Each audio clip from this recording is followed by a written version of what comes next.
Enkyalira amatendekero agasomesa abasawo ku n'abazaalisa ku mutendera gwa diploma ku ne certificate batandise ebibuuzo eby'akamalirizo.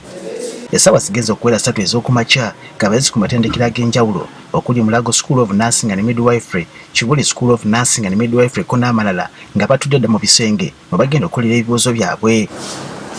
Make sure that we have maximum discipline and a disease from examination malpractice. Akula ekitongole ki Uganda Nurses Midwife and Examination Board Helen Mukakalisa agambye nti mpawo okusoomoza kwonna kwe bafunye mu kutuuza ebibuuzo bino.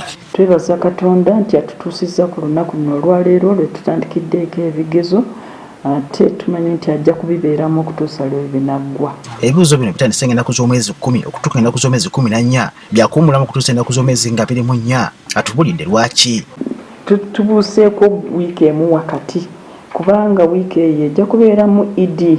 Lunaku lukulu nnyo, abasiraamu baagala kukola, tosobola kugamba abasiraamu nti bagende bakole ebigezo ng'ate lunaku lwa kujaguza.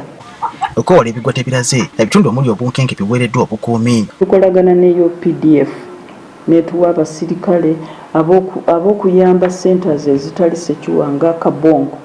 Kakati bw'oba ogenda Kabongo oyinza okusangayo ekintu ekitali bulungi. Waliwo amasomero agakozesa olukujjukujju ne gasomesa abayizi nga tegalina byeyambisibwa okusoma nga bakwatako kiyite practicals. Atubulidde nti bano babasalirira dda ag'enkolwa. Tulaba nti ebyuma ebyo birina okulambibwa, bwe bitalambibwa ekitegeeza biba nga tebiri byabwe.